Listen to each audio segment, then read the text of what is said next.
A king returns to the throne.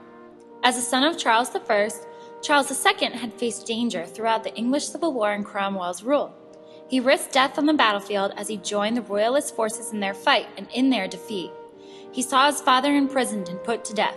He narrowly escaped his own capture and execution by disguising himself as a servant and fleeing to the European continent. In Europe, Charles wandered from country to country.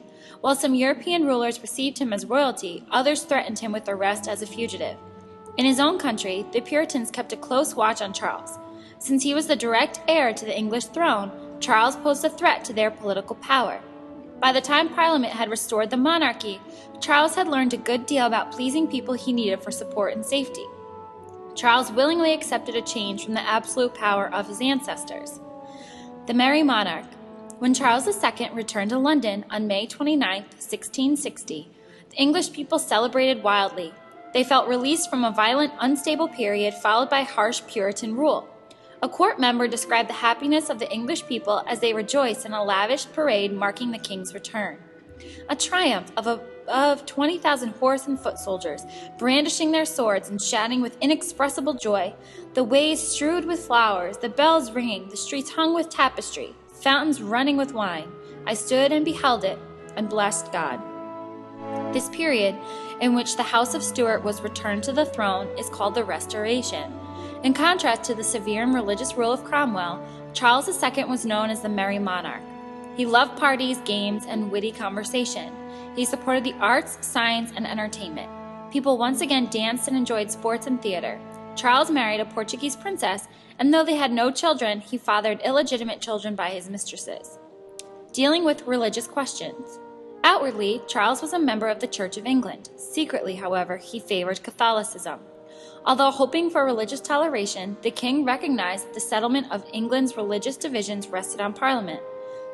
During the 1660s, the largely royalist Cavalier Parliament passed the Clarendon Code, a series of laws that made the Church of England once again the state religion. Only Church of England members could attend universities, serve in Parliament, or hold religious services. Hundreds of Puritan clergy were driven from their churches. During this time of troubles for the Puritans, the Puritan writer John Milton wrote Paradise Lost, generally considered to be the greatest epic poem in the English language.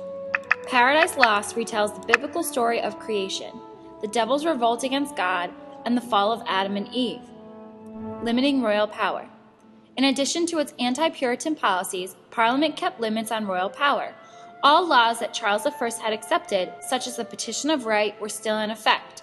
The Restoration thus gave England a constitutional monarchy, a form of government in which the monarch's powers are limited by a constitution. Rather than being a single document, however, England's constitution was made up of many documents, such as the Magna Carta and the Petition of Right, plus other laws and customs.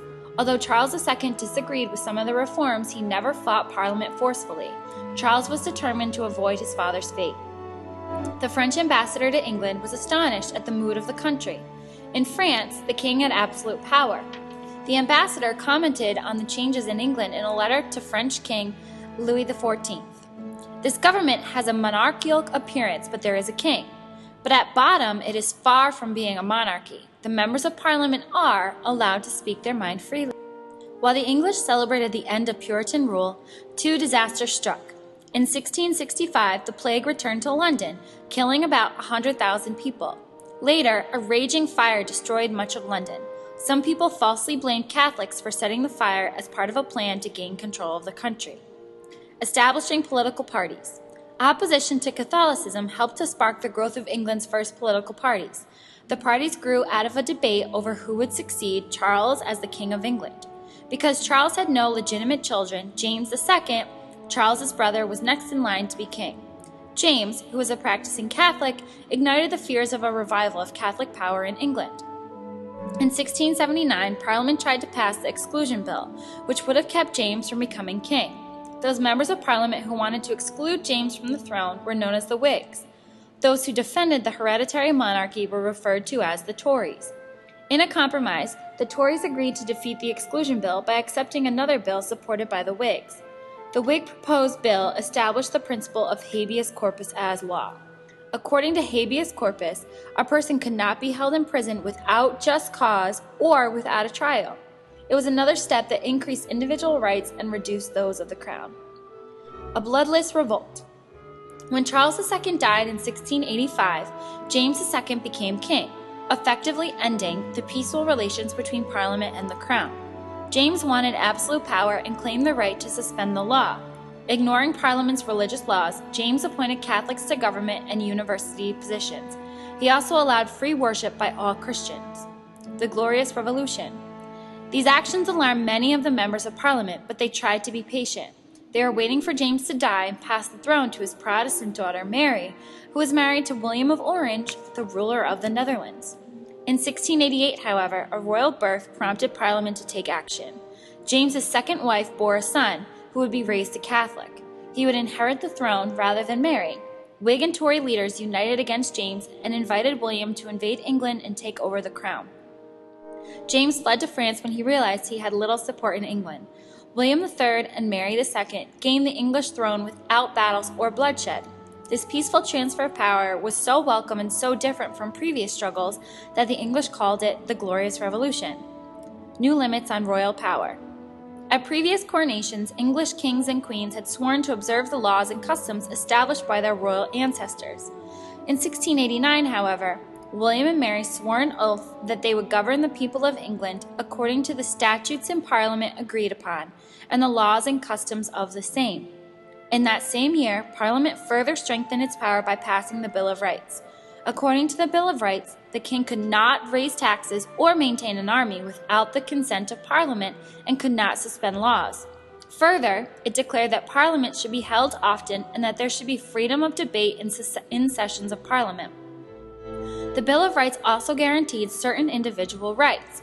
It is guaranteed the right to trial by jury, outlawed cruel and unusual punishment for a crime, and limited the amount of bail money that could be required for a person to be temporarily released while awaiting trial.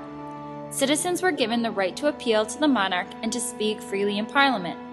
In 1689, the exiled James II landed in Ireland and led Irish Catholics in a revolt to recapture the crown. Although the uprising failed a year later, English Protestants controlling Irish affairs began to exclude the Catholic majority in Ireland from government and business. This action only deepened the hatred Irish Catholics had for English policies. Anti-Catholic feelings throughout the country also led the English Parliament in London to pass more legislation limiting the Crown's power.